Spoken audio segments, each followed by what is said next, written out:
Another area that I'm very concerned about is the safety of blind people. And now, I don't mean safety falling down and stuff, which is a concern of mine, and we all have issues there, but self-defense. Mm-hmm. There are higher rates of problems against people with disabilities, and that bothers me for a few reasons. One, I'm going blind slowly, so that could affect me. And so I was always concerned in my life about self-defense and that kind of stuff. Mm-hmm. And I am even more now. Did you know Steve Famagliti from? I didn't know him personally very well, mm-hmm. But I just joined the advisory panel for the State Library for the Blind, and he has been was on it for a long time. Terrible. That is just, I know you were good friends with him. I saw your video on your Facebook page just before the accident, and I saw you with him. Just horrifying. Yeah. Absolutely horrifying. Yeah, it's left a real hole in my heart, and he was an amazing friend, an extraordinary person, and he was my weather go-to because he actually wanted to be a meteorologist, found it extremely difficult with vision loss, so got a business degree. But he had inroads to the National Weather Service, and he always knew if there was a storm like this one they're forecasting. I hate weather drama, so I could always call Steve and say, "What's really going on?" And he would know. That's so great. And so I'm feeling that as I think about this storm, and there's many ways in which his absence leaves just a hole in my heart and in my life, and he was a very special friend, and it's a huge loss. It really is, yeah, it really is. And Suzanne, can you share with the folks that will watch this later what happened to Steve, please? And I know it's very, very tragic what happened to your friend, and I was looking forward to meeting him. Yes. We had plans for when Ben came to Connecticut. We were going to meet with Steve, and Steve was super excited to meet Ben Fox, the Blind Can Film Festival founder, and was actually going to Florida in January and was going to Tallahassee to meet with Ben. I mean, just all these plans was so exciting. But the day before Thanksgiving, he was out for a walk with his partner, and they were crossing Blue Hills Avenue in a crosswalk with the light, and a speeding car took them both out. They were dead on the scene, instantly killed. Steve collected clocks from the time he was a child, and we had a lot of conversations around the clocks, and that they're so audio. He had cuckoo clocks and grandfather clocks, and when the hour and the half hour turned in his apartment, it was just a celebration of clocks. Great. So when my mother passed, there was a clock that had been in my family for over 100 years, and it was actually an oak clock that was made in the state of Connecticut. Wow. But I grew up in California, and that was on our mantle as I was growing up, and it was my job to wind it weekly. And I didn't really have a place for the clock, and I knew how much it would mean to Steve and how much clocks meant in his life. So I offered him the clock. And he had someone just like refresh it. It was still in very good order. It just needed oiling or whatever they do to clocks. And the guy was so impressed. And so every time I would talk to Steve, he would say, the clock is keeping perfect time. Like, he just had great joy in this clock. And it meant far more to me for him to have that and to be enjoying it than if I had brought it to my home and, had it there.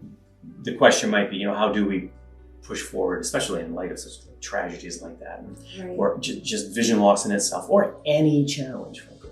And one of my messages to people, when I of course, easier said than done, but my message is find your joy. Yes. And for me,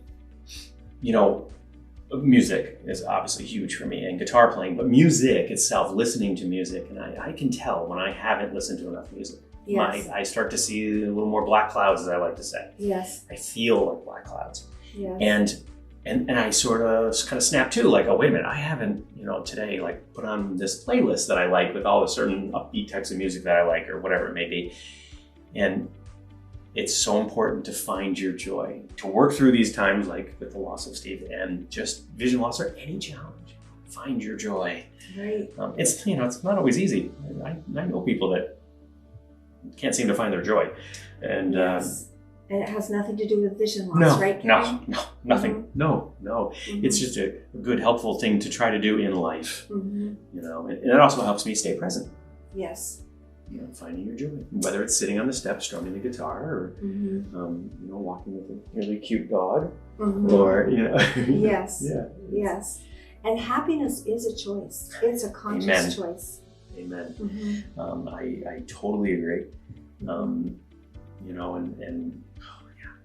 And it's contagious. And so I try to give that off, as all of us do, I'm sure, Yes. in our work and in our play. It's and it's kind of selfish because I feel better when I do it, so I get the benefit. But it hopefully helps sparkle someone else's day a little bit.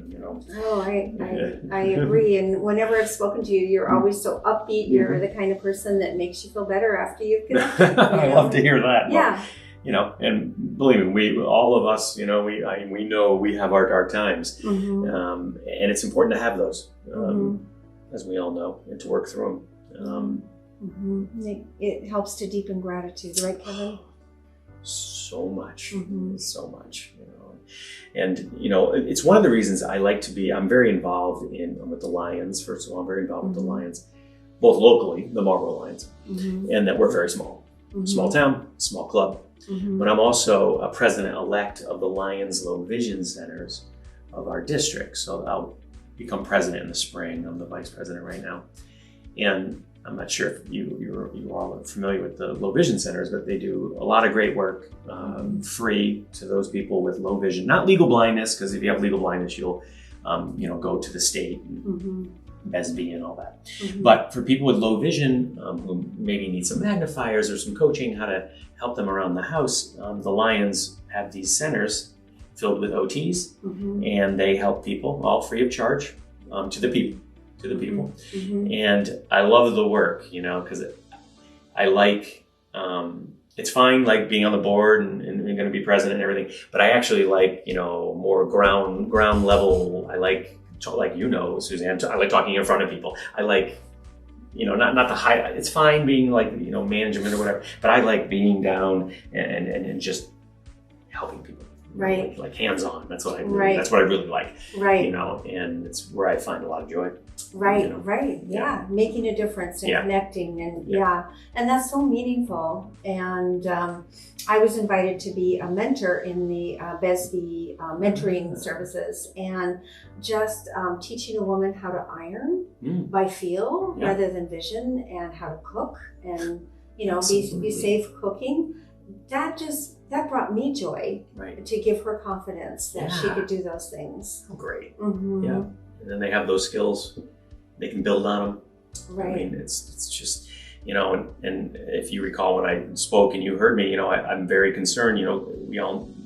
Most of us know that people with vision loss and blindness, higher rates of poverty, higher rates of suicide, just emotional issues, and that's what worries me. And I have my middle brother who has the same eye disease. He's very much on the technology side of things, and we need people like that, thinking down the road and all these Google Glass and all these crazy technologies, which is great. And him and I work well together because he's very involved in that.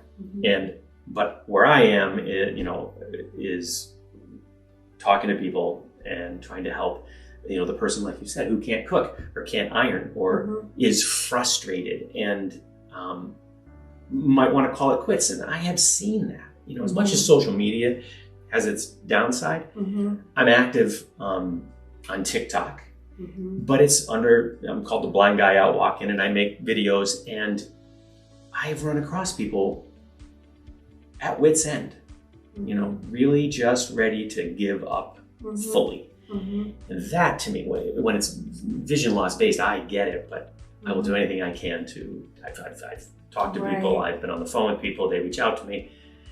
The last thing I want is someone to end their life over vision loss, because it's not the end of your life. Yes. Yes. Yeah. And I've noticed that when people are maybe a little older and they start experiencing vision loss, it's so much harder to adjust. Yes. And have known someone who was terrified to ride in the car because she could no longer see where the car was going, and she was like a cat on a, just hanging on, and the feeling of not being able to see, and not just let go and trust in the driver was traumatic for her. Right. And so I think having a lifetime of experience with vision loss, it has not been easy, and each time my vision would plateau and then just suddenly drop off. And I was crashing into furniture that I could walk around the day before. Wow. And it was literally like falling off the abyss. It was very hard emotionally, and then I would have to rebalance and readjust, and that was somewhat terrifying. And I'm sure. That was my process, but in that experience, it built a lot of strength, just like any avenue that we pursue strength, if it's muscle building, we're tearing down muscle to get stronger. That's right. And so through that process, I developed courage and strength for the situation. And As just a point of information, my brother and I, back right before COVID, it was 2018 or 19, we had a low vision conference that we put on in Cambridge, Massachusetts, with a third person. I don't know if you ever heard of Sunu bands. They're okay. Well, one of the founders is good friends of ours. Fernando Abbatorio. Sure. And so he was part of it. Me, my brother, and Fernando. We put together this low vision conference, and with Fernando, and we held it up there in Cambridge. It was awesome, and it was so great to help. We had a good crowd. Even there was a massive storm the night before that knocked out power in the Boston area. But we still had a really great turnout, and it was a great educational opportunity. Fernando, of course, was talk about a ball of energy.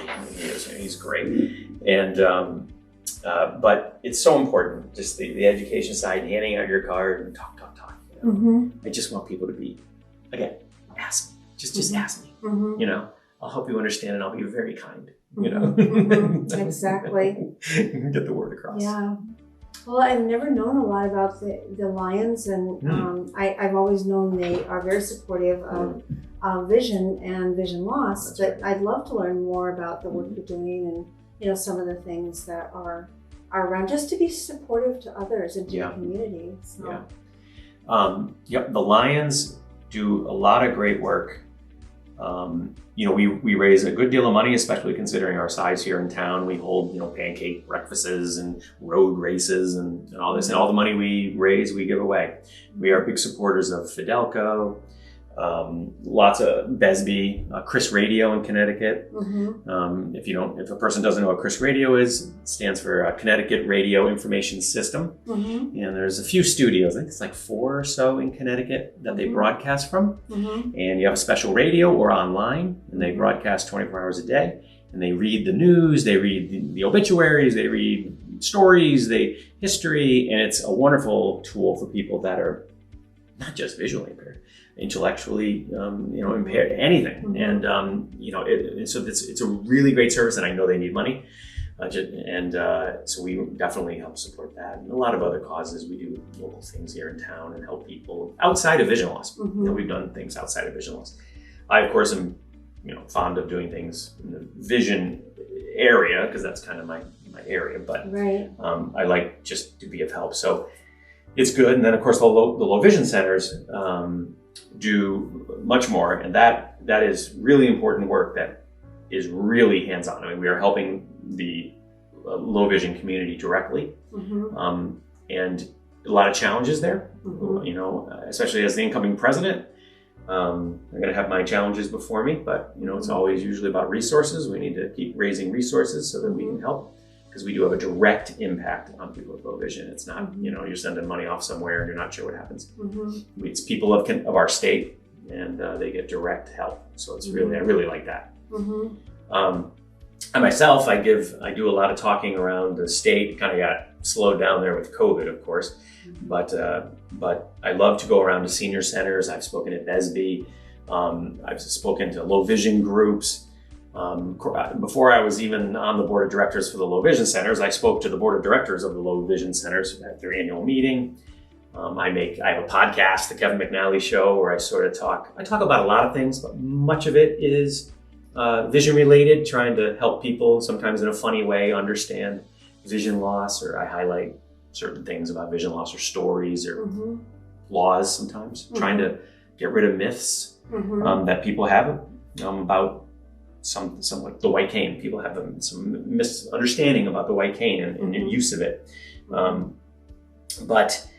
So I do a lot there, on my webpage and giving talks, and I really want to eventually end up full-time doing advocacy. I can do policy work. I'm a lawyer, so I have some abilities there with a large organization.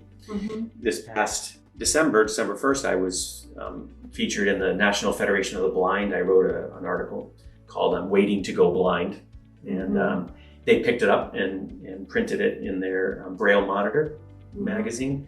And so that was kind of a high point for me at the end of this year. I was really happy because they do a lot of work.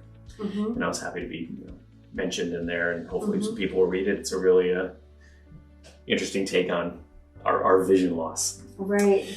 And so very active, try to stay active, and just like all of us, maintain our families and maintain our pleasures and things we like and everything else. But that's wonderful, Kevin. You have some knowledge of the surgery for RP. Are you able to talk about that? I can, yeah. So a few years ago, family, like I'm sure you both understand, family members will send you articles when something pops up, right? Oh, look at this, right? And so you get these articles, and great. And I had heard about this Spark Therapeutics and this gene therapy that they were working on, I think about 4 years ago. I probably first heard about it, and it showed possibilities, improved night vision, possible, arresting of the progression. And that was great. People are like, oh, you should get this, right? That's always except it was just about $1 million. So I'm like, well, that's great. So the years kind of went by and more articles get sent to me. And so a few years ago, like 2 years ago, I was up at my retina doctor up in Massachusetts, and they asked if I would do some genetic testing. Sure. So they tested me, and they ended up testing my dad, my mom, my brother, of course, because he has it.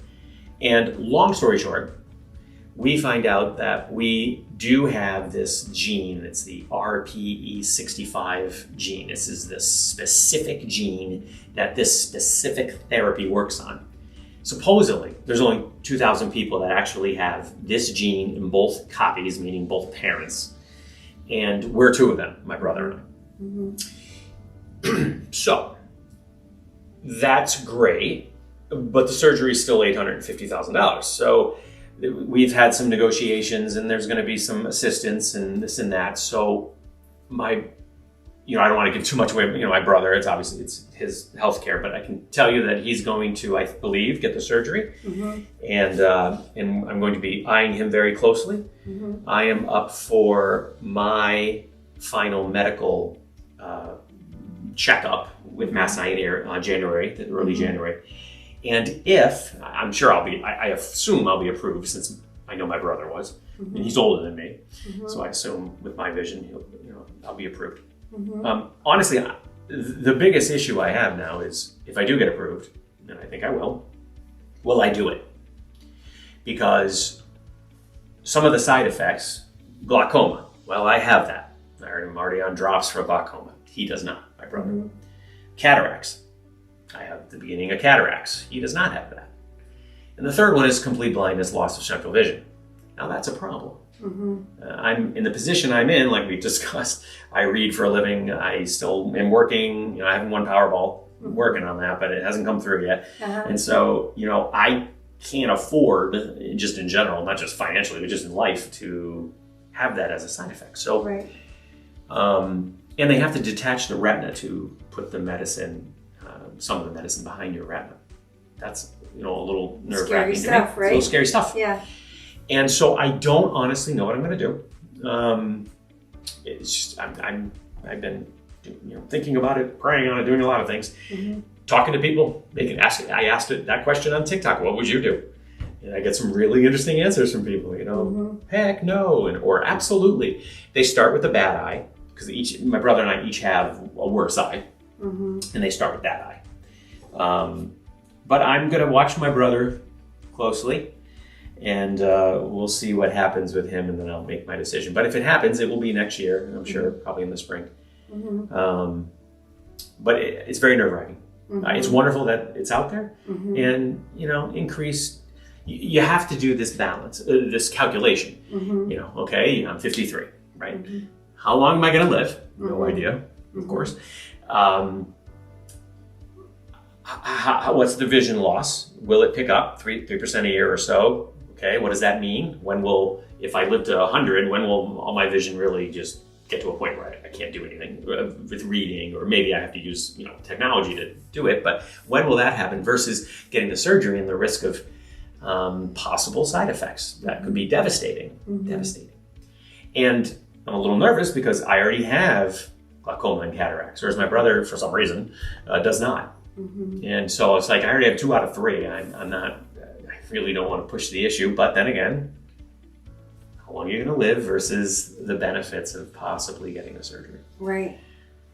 I don't have the answer. Yeah. It's hard, Well, it's awesome that there's an option developing. Oh, and, yeah. 5 years from now, 10 years from now, who knows That's right. how it will have progressed. That's right. And it's fantastic that these companies are doing this. Luck of the draw that we are so spot on for what they're looking for, and that's great. And they've been nothing but fantastic. The companies involved, Mass Eye and Ear, the company that created it, they've been excellent. It's just a big personal decision. One of those. There's just no easy answer. Right. There's no easy answer. Right. But I do know that if I do get the surgery and I lose all my vision, the remaining central vision, I know life isn't over. Right. It's my own message, and I have to kind of abide by it. Right. It'll be an adjustment like everything else in life. Right. Yeah. I understand for sure. Yeah, it's serious business, though. Oh man. Yeah, I lose sleep over it. It's just a challenge. Yeah. Unfortunately, there's this little tiny part of me that says, "Oh, I hope they medically don't clear me, because then I don't have to make the decision." Yeah. Because it's such a tough decision. Right. Yeah.